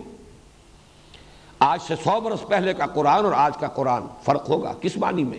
متن وہی ہے، الفاظ وہی ہیں، لیکن آج علم انسانی کا جو اس کی جو سطح ہے، اس پر اس قرآن کے فہم اور اس کے علم کو جس طریقے سے جلوہ گر ہونا چاہیے، اگر اس کا حق آپ ادا نہیں کر رہے تو آپ پچھلے 100 برس پہلے کا قرآن لوگوں کو پڑھا رہے ہیں، آج کا قرآن نہیں پڑھا رہے۔ جیسے اللہ کی کیفیت، اللہ کی شان ہے کل یوم ہوا فی شان، اسی طرح قرآن حکیم ہے کہ کم سے کم اس اعتبار سے جو اس کا علم ہے، اس کا فہم ہے، اس کا تدبر ہے۔ اسی طریقے سے مثلا قرآن کا دوسرا موضوع ہے ہدایت عملی کے ضمن میں، اقتصادیات میں، سماجیات میں، نفسیات انسانی میں جو رہنمائی، جو حقائق، جو معارف قرآن میں ہیں، آپ انہیں کیسے سمجھیں گے؟ قرآن کی اقتصادی تعلیمات کی اصل قدر و قیمت، ان کی اصل ایویلیویشن کیسے ممکن ہے جبکہ انسان جانتا نہ ہو کہ آج کے اقتصادی مسائل کیا ہیں، آج کی اقتصادیات کے اصول و مبادی کیا ہیں، یہ جو کرنسی چلتی ہے اس کی اصل حقیقت کیا ہے، پیپر کرنسی، اس کی حقیقت کیا ہے، آج جو بینکنگ کا نظام ہے وہ ہے کیا، اس کی اصل کیا ہے، اس کی بنیاد کیا ہے، کس طرح جکڑا ہوا ہے کچھ لوگوں نے پوری اس نوع انسانی کو اس وقت اس شکنجے کے اندر۔ اس حقیقت کو نہیں سمجھیں گے تو ظاہر بات ہے کہ آج کے دور میں جو قرآن حکیم کی اقتصادی تعلیمات ہیں ان کو واضح کرنے، ان کی تبیین، ان کی توضیح کا حق ادا نہیں ہو سکتا۔ اس اعتبار سے تدبر قرآن واقعہ یہ کہ وہ تو اب تو کسی ایک انسان کے بس کا روگ ہی نہیں رہا، وہ تو کوئی جماعت، بہت بڑی جماعت۔ اسی لیے میرا جو یہ کتاب چاہے مسلمانوں پر قرآن مجید کے حقوق، اس کا جو چیپٹر ہے تذکر اور تدبر کے فرق پر، اس میں نے تصور پیش کیا ہے ایسی یونیورسٹیز قائم ہو جن کا ایک شعبہ تو مرکزی ہو، جو شخص بھی اس یونیورسٹی کا طالب علم ہو وہ عربی زبان پڑھے، قرآن پڑھے۔ باقی یہ ہے کہ کوئی نفسیات کا شعبہ ہے اور کوئی اقتصادیات کا شعبہ ہے، کوئی فزکس کا شعبہ ہے، کوئی کیمسٹری کا ہے، کوئی ایسٹرونومی کا ہے، جو بھی شعبے ہوں وہ پڑھیں، تب معلوم ہوگا کہ اس شعبے میں آج انسان کہاں کھڑا ہے اور قرآن کیا کہہ رہا ہے، فلاں شعبے میں آج مسائل کیا ہیں جن سے نوع انسانی دو چار ہے، اس کے ضمن میں قرآن کی ہدایت کیا ہے۔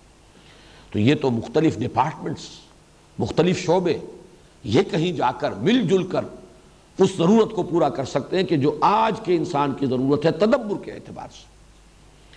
تو تذکر اور تدبر، اور ان دونوں کے اعتبار سے ایک پہلو سے قرآن آسان ترین کتاب، ہماری فطرت کی پکار ہے۔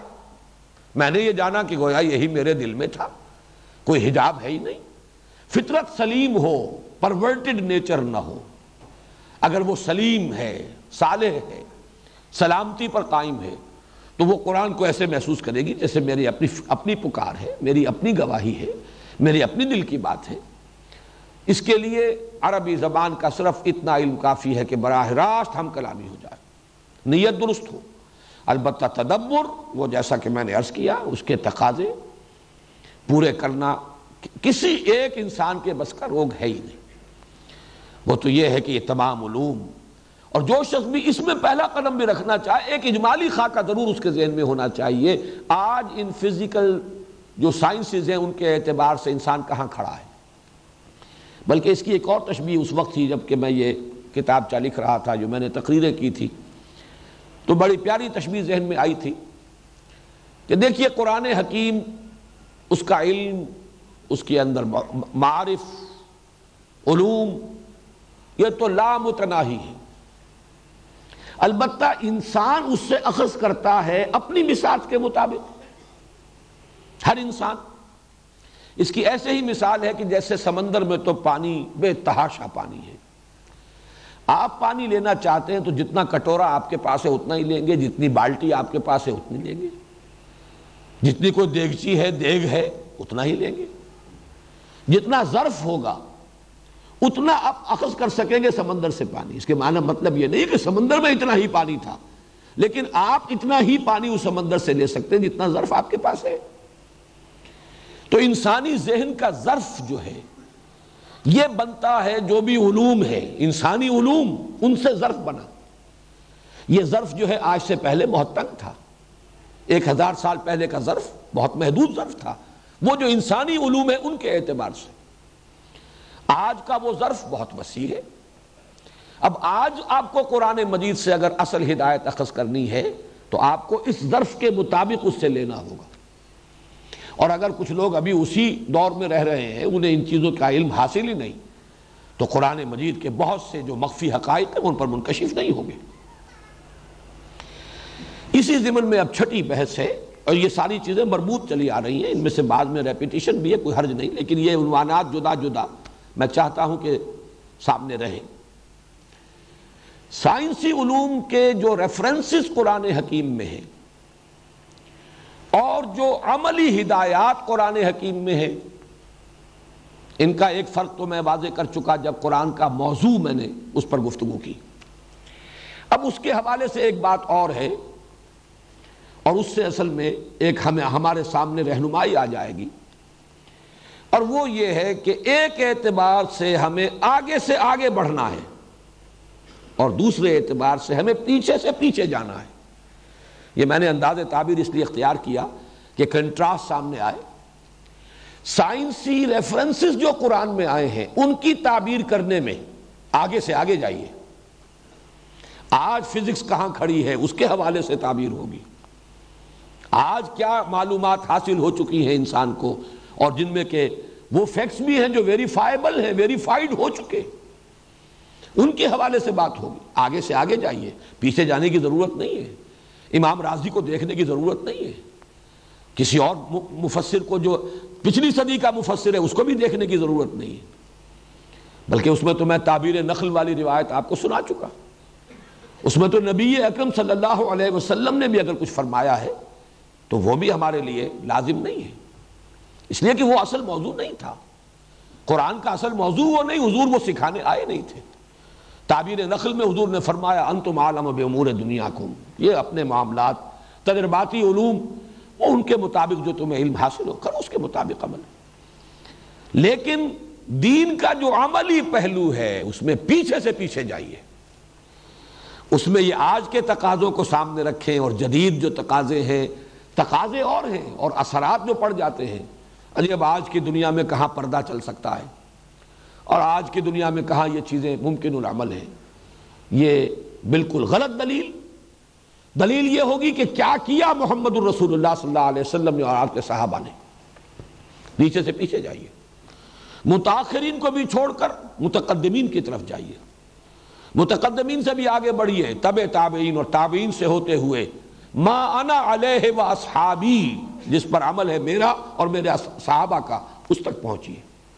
بلکہ اس کے ضمن میں اقبال کا وہ مصرع جو ہے میں سمجھتا ہوں کہ بہت ہی صحیح ہے اور صحیح منطبق ہوتا ہے، بمصطفیٰ برساں خویش را کے دین ہمہ اوست، اگر بہو نہ رسیدی تمام بول حبیست۔ دین کا عملی پہلو وہ ہے جو محمد الرسول اللہ صلی اللہ علیہ وسلم سے ثابت ہے۔ اس میں روایت کے فرق کی وجہ سے فرق ہو جائے، دلیل یہی رہے گی، جیسے نماز میں ہے کہ سلو کما رہے تو مونی اسلی، نماز پڑھو جیسے مجھے دیکھتے ہو کہ میں نماز پڑھتا ہوں، دلیل یہی ہوگی۔ اب اس روایت میں یہ ہے، اس روایت میں یہ ہے، اس میں کسی کے نزدیک پہلی روایت قابل ترجیح ہے، دوسرے کے نزدیک دوسری روایت قابل ترجیح ہے، اس کے اعتبار سے کوئی تھوڑا بہت فرق ہو جائے کوئی حرج نہیں، دلیل یہی رہے گی کہ حضور کا عمل یہ تھا، صحابہ کا عمل یہ تھا۔ اور ما انا علیہ اصحابی کے ساتھ ہی یہ بھی نوٹ کر لیجئے، علیکم بسنتی و سنت الخلفاء الراشدین المہدیین، خلفاء راشدین کا تعامل، ان کا اجماع، ان کے دور میں جو اجماع ہو گیا ہے اور اسی سے متصل ہے وہ چیزیں جن پر امت کا اجماع رہا ہے پوری 1400 برس کی تاریخ میں۔ اب حالات کا تقاضا ہے، دنیا جو ہے وہ اسلامی صداؤں کو وحشت اور بربریت کا تانا دے کر جو ہے وہ ہم پر اثر انداز ہونا چاہتی ہے، وہ ہمیں فنڈامنٹلزم کی گالی دے کر چاہتی ہے کہ ہمارے اندر معذرت خواہانہ انداز پیدا کر دے، اپولوجیٹک انداز پیدا کر دے۔ اس سے بالکل متاثر ہوئے بغیر دین وہ ہے بمصطفیٰ برساں خویش را کے دی ہما اوست، اگر مئو نہ رسیدی تمام بولا بیست۔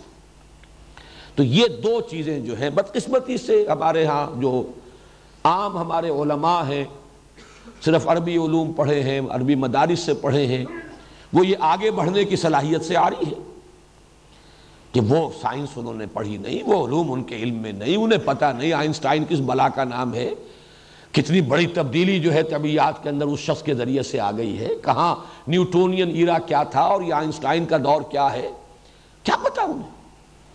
آج کائنات کا تصور کیا ہے، آج اس کی اصل حقیقت جو ہے اسٹرکچر آف ایٹم کیا ہے، اس کے بارے میں کیا ہے، کیا کیا چیزیں ہیں۔ اور وہ ایٹم تو غیر بڑی پرانی بات ہو گئی، اب تو نہ معلوم اس کے جو اور نیوٹرونز اور پروٹونز اور فوٹونز اور نہ معلوم کیا کیا ایسے ذرات کہ جن کا کہ پہلے جو اب ہم پڑھ رہے تھے فزکس، ابھی تو ایٹم تک ہی بات آئی تھی، نیوٹرونز اور پروٹونز تک، اب تو نہ معلوم اس سے کہیں 1 ملینتھ والا معاملہ جو چلا گیا ہے کہیں کسی نیوٹرون کا بھی۔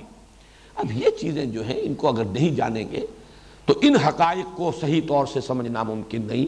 تو سائنٹیفک فنومینا میں آگے سے آگے ان کی تعبیر جدید سے جدید، البتہ اس میں یہ فرق ضرور رہنا چاہیے کہ ایک ہے سائنس کے میدان کے نظریات، تھیوریز ہیں، ابھی وہ کوئی اسٹیبلش فیکٹس نہیں ہیں، ایک وہ ہے کہ جو چیزیں ویریفائی ہو چکی، جن کو اب مسلمہ حقائق کا درجہ حاصل ہے، ان میں فرق ہوگا۔ اور خامخواہ جو ہے ہر جو بھی نظریہ سامنے آ جائے اس نظریے پر قرآن کو منطبق کرنے کی کوشش کرنا، یہ بھی ایک صحیح لا حاصل بلکہ مضر شے ہے۔ لیکن یہ کہ ان چیزوں کی تعبیر اور تشریح میں اصولی طور پر یہ بات جان لیجئے کہ ہمیں آگے سے آگے بڑھنا ہے، اور جہاں تک دین کا عملی حصہ جسے ہم شریعت کہتے ہیں، حلال حرام واجب حدود تعزیرات، یہ تمام معاملات ان میں پیچھے سے پیچھے جائیے، یہاں تک کہ محمد کے قدموں میں اپنے آپ کو پہنچا دیجئے صلی اللہ علیہ وسلم، اس لیے کہ دین اسی کا نام ہے، بمصطفیٰ برساں خویش را کے دی ہما اوست۔ 7واں موضوع ہے میرا آج کا، اور وہ آخری ہے آج کے اس فہم قرآن کے بنیادی اصول یا مطالعہ قرآن کے لیے بنیادی ہدایات یا اشارات ان کے ضمن میں۔ اور یہ بات وہ ہے کہ جو بڑی خوبصورتی سے کہی ہے مولانا مودودی نے تفہیم القرآن کے مقدمے میں، نہایت قیمتی بات ہے۔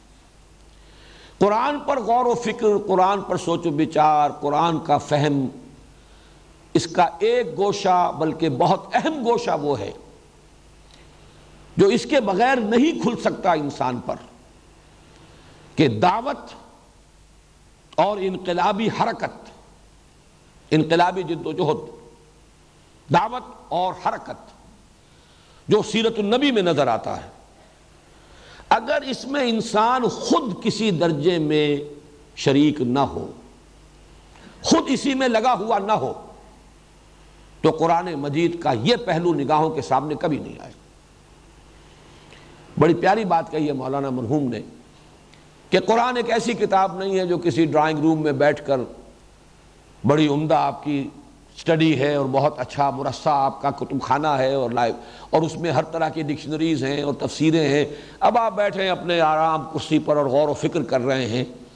تو قرآن مجید کی بہت سی حقیقتیں بلکہ بڑی اہم حقیقتیں ان ذرائع سے منکشف نہیں ہو سکتی، اس لیے کہ قرآن ایک مینول آف ریولیوشن ہے،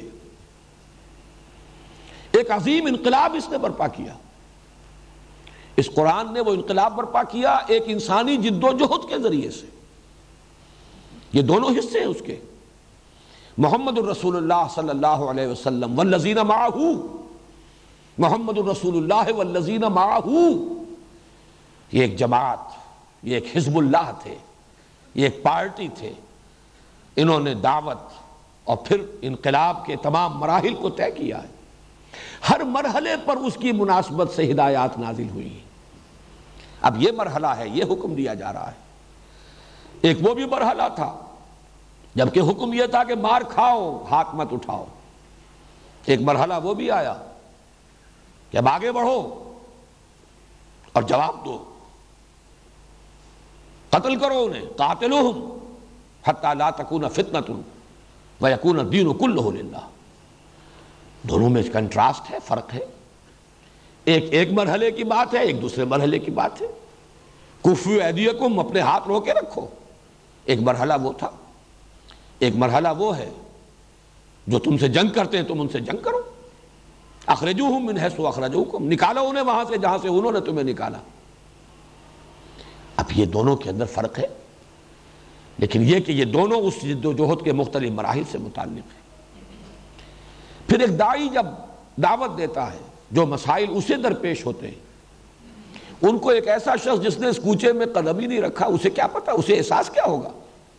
یہ کیوں کہا جا رہا ہے محمد رسول اللہ سے صلی اللہ علیہ وسلم، نون والقلم وما یسطرون ما انت بنعمت ربک بمجنون وان لک لاجرا غیر ممنون۔ اے نبی آپ ملول نہ ہو، غمگین نہ ہو، آپ ان کے کہنے سے کہیں کو مجنون تو نہیں ہو جائیں گے، معاذ اللہ۔ کیا کیفیات تھی؟ یہ تو جب کسی کو کہا جاتا ہے تب اسے پتا چلتا ہے کہ کیا کیفیت تھی اس وقت قلب محمدی کی صلی اللہ علیہ وسلم، جس میں کہ یہ آیات نازل ہوئی۔ ان آیات کی ریویلیشن جو ہے، میں یہ لفظ عثمانی میں استعمال کر رہا ہوں جس میں اقبال نے استعمال کیا، تیرے ضمیر پہ جب تک نہ ہو نزول کتاب، گرہ کشاہ نہ رازی نہ صاحب کشاف۔ یہ قرآن ہم پر ریویل ہو ہی نہیں سکتا، یہ اپنے آپ کو ہم پر ریویل نہیں کرے گا جب تک کہ کچھ اسی قسم کے احساسات و کیفیات کے ساتھ ہم خود دو چار نہ ہوں۔ جب تک کہ آپ کے اپنے کیفیات کسی درجے میں اس کے ساتھ مماثلت اور مشابہت نہ رکھیں، آپ کیسے سمجھیں گے یہ کیا کہا جا رہا ہے، کیوں کہا جا رہا ہے، کس کیفیت کے اندر کہا جا رہا ہے۔ اس اعتبار سے چونکہ ہماری جو تعلیم ہوئی، طب کی تعلیم، میڈیکل ایجوکیشن، تو پہلی کتاب جس سے ہمارا تعارف ہوا ہے میڈیکل کالج میں وہ مینول آف ڈسیکشن تھا۔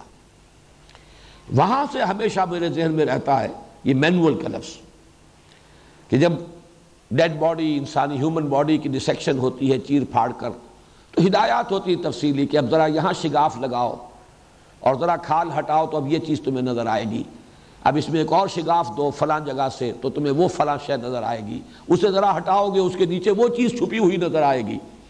تو مینول آف ڈسیکشن، اس اعتبار سے جان لیجئے کہ قرآن حکیم مینول آف ریولوشن۔ جب تک کوئی شخص انوالو نہیں ہوگا کسی ریولوشنری اسٹرگل میں، قرآن حکیم کے حقائق و معارف کا ایک بہت بڑا خزانہ اس کے لیے بند رہے گا۔ فقہی احکام اس سے نکال لے، وہ ایک شخص فقیہ ہے، مفتی ہے، وہ فقہی احکام تو ضرور نکال لے گا قرآن سے۔ اور آپ کو معلوم ہے بعض تفاسیر لکھی گئی احکام القرآن کے عنوان سے، جن میں صرف ان آیات سے بحث کی گئی ہے، صرف ان آیات ہی کے بارے میں گفتگو ہے جن سے کوئی نہ کوئی فقہی حکم جو ہے مستنبط ہوتا ہے۔ حلت و حرمت کا کوئی حکم، وجوب کا، یا کسی شے کے فرض ہونے کا کوئی حکم جس سے کوئی عمل کا کوئی معاملہ ہے متعلق۔ باقی قصص ہیں، تاریخی حقائق و واقعات ہیں، یہاں تک کہ قصہ آدم و ابلیس ہے جو 7 مرتبہ قرآن میں آیا ہے، یا اور چیزیں ہیں، یا ایمانی حقائق کے لیے براہین اور دلائل ہیں، ان سے کوئی گفتگو نہیں کی گئی، بلکہ احکام القرآن یہ بھی ایک حصہ ہے قرآن کے حکم کا اور حکمت کا۔ لیکن یہ کہ یہ جو ایک ریولوشن، اور یہی در حقیقت اس کے تدریجاً نزول کا اصل سبب یہی ہے، ورنہ فقہ تو دی جا سکتی تھی، یہ احکام مرتب کر کے، جیسے کہ حضرت موسیٰ کو دے دیے گئے تھے 10 کمانڈمنٹس، اور وہ تختیوں پر کندہ تھے اور وہ دے دیے گئے۔ لیکن یہ تو یہ ہے کہ جس مرحلے سے گزر رہے ہیں اس مرحلے سے متعلق تو جو حکمت تنزیل ہے اور ترتیب جو ہے تنزیل کی، اس کے اندر جو اصل حکمت مضمر ہے وہ تو یہی ہے کہ ایک جد و جہد، ایک حرکت، ایک دعوت، اور دعوت پھر مختلف مراحل سے گزرتی ہوئی، پیسو ریزسٹنس، صبر محض، پھر ایکٹیو ریزسٹنس، چیلنج، پھر یہ کہ دو بدو مقابلہ، مسلح تصادم، آرم کانفلکٹ، ان تمام مراحل سے ہو کر گزرا معاملہ۔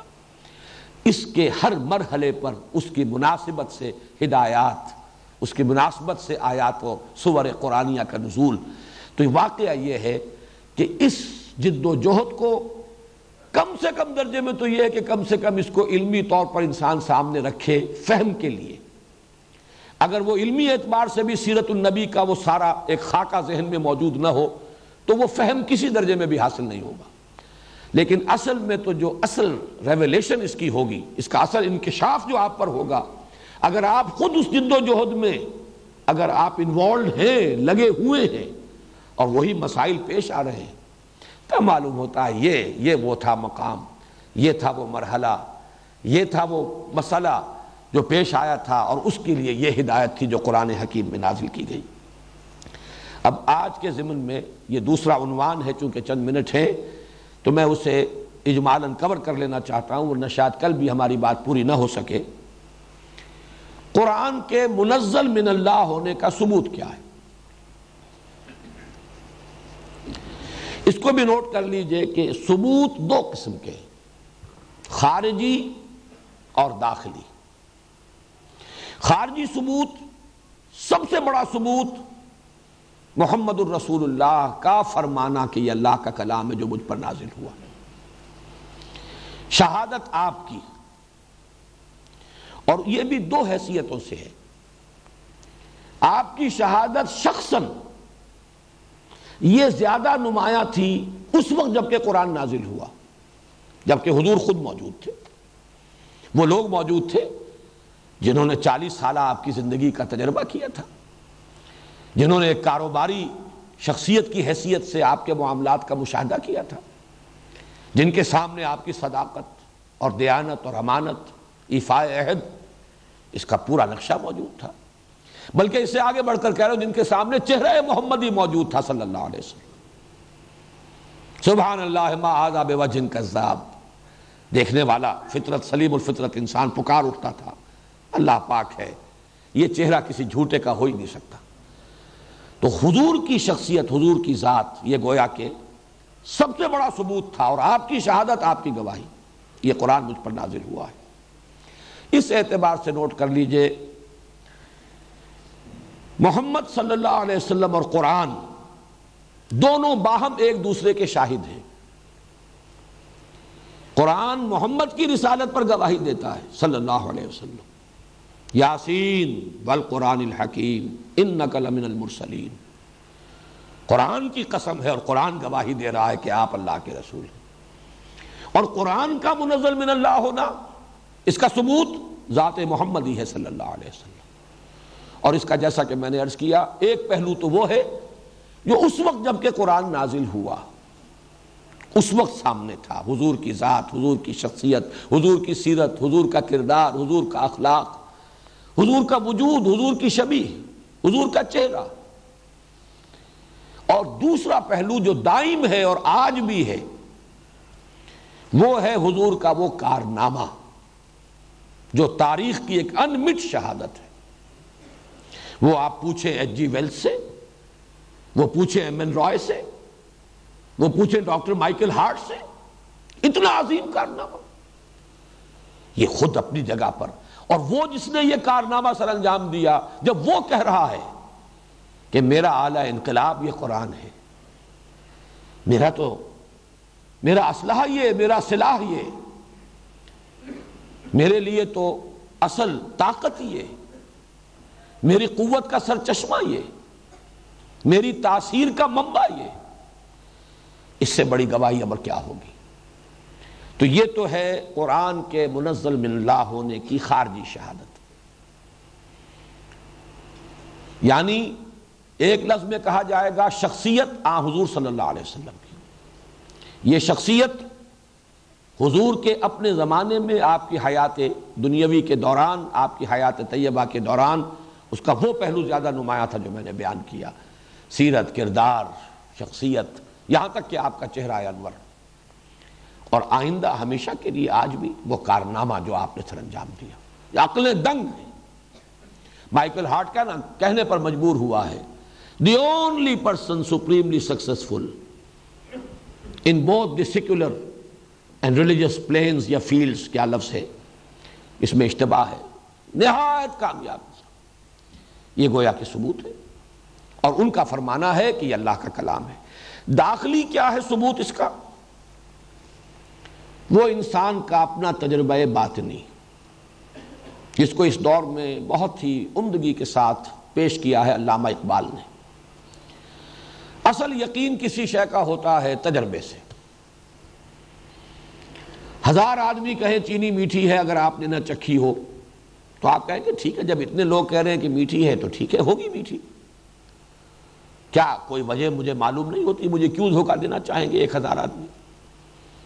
یقیناً میٹھی ہوگی، لیکن ہوگی سے آگے بات نہیں بڑھتی۔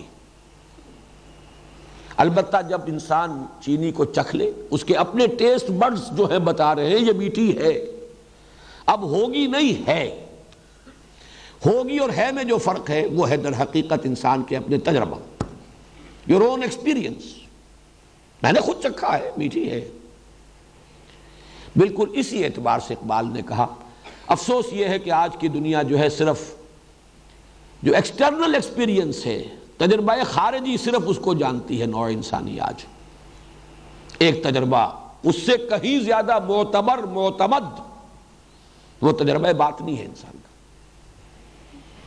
کوئی شے آپ کا دل گواہی دے، یہ دل گواہی دینے پر مجھے اقبال کا وہ شعر یاد آ گیا، ان دنوں بہت زیادہ میرے ذہن پر یہ حاوی رہا ہے۔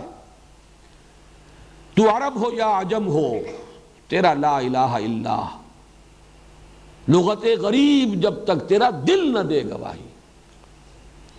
یہ دل کی گواہی ہے۔ لا الہ الا اللہ کا مفہوم دل نے گواہی نہیں دی تو خاص انسان عرب ہو، عربی نسل ہو، عربی زبان اس کی ہو، لیکن اس کے لیے لا الہ الا اللہ کا کلمہ جو ہے یہ لغت غریب ہی ہے، نامانوس سی بات ہے، اس کے اندر پیوست نہیں ہے، اس کے ذہن کے اوپر سے گزر جاتی ہے۔ تو عرب ہو یا عجم ہو تیرا لا الہ الا، لغت غریب جب تک تیرا دل نہ دے گواہی۔ دل گواہی دیتا ہے انسان کا، اور یہ وہی بات ہے جو میں نے عرض کی تھی، پہلے بھی عرض کر چکا ہوں۔ قرآن انسان کی اپنی فطرت کو اپیل کرتا ہے، اس کو آمادہ کرتا ہے اپنے من میں جھانکنے کی۔ ذرا کبھی اپنے من میں جھانکو، دیکھو تو صحیح، غور تو کرو۔ افی اللہ شک فاطر السماوات والارض انکم لتشہدون ان مع اللہ آلہۃ اخری۔ یہ جو انداز ہے جس کے لیے کہ وہ میر کا وہ شعر جو ہے، دیکھنا تقریر کی لذت کے جو اس نے کہا، میں نے یہ جانا کہ گویا یہی میرے دل میں ہے۔ اس کی بڑی خوبصورت تعبیر کی ہے علامہ ابن قیم نے رحمہ اللہ۔ اصل میں انسان کوئی چیز محسوس کرے پھر اس کی تعبیرات کا مسئلہ آ جاتا ہے۔ کوئی شخص خوبصورتی سے اس کی تعبیر کر سکتا ہے، کوئی اس انداز میں نہیں کر سکتا۔ بڑی پیاری تعبیر ہے ابن قیم کی کہ بہت سے لوگ وہ ہیں جب قرآن کو پڑھتے ہیں تو یوں محسوس کرتے ہیں کہ وہ مصحف سے نہیں پڑھ رہے، بلکہ قرآن ان کے لوح قلب پر لکھا ہوا ہے، وہاں سے پڑھ رہے ہیں۔ اتنی ہارمنی ہے، اتنی ہم آہنگی ہے فطرت انسانی۔ اور ہمارے دور کے ایک بزرگ ہیں، متصوف صوفی بزرگ ہیں، وہ یہ کہا کرتے ہیں اسی بات کی تعبیر کے لیے بڑا سادہ انداز، قرآن اور انسان کی روح یہ گرائی ہے، ایک ہی گاؤں کے رہنے والے ہیں۔ وہی بات جو مولانا روم نے کہی، از کجا می آدی آواز دوست۔ قرآن کو پڑھ کر سن کر روح انسانی محسوس کرتی ہے کہ اس کا منبع اور سرچشمہ بھی وہی ہے جو میرا اپنا منبع اور سرچشمہ ہے، جہاں سے میں آئی ہوں۔ یسألونک عن الروح قل الروح من امر ربی، یہ کلام بھی وہیں سے آیا ہے۔ یہ جو جس کو آپ سمپیتھیٹک وائبریشن کہیں، اس سمپیتھیٹک وائبریشن سے جو یقین پیدا ہوتا ہے، یقیناً اس کلام کا منبع اور سرچشمہ وہی ہے جو خود میرے وجود کا، میری ہستی کا اور میری روح کا منبع اور سرچشمہ ہے۔ یہ ہم آہنگی ہے کہ جو اصل باطنی تجربہ بن جائے تبھی یقین ہوتا ہے کہ یہ کلام واقعتاً اللہ کا ہے تبارک و تعالی۔ بارک اللہ لی و لکم فی القرآن العظیم ونفعنی و ایاکم بالآیات والذکر الحکیم۔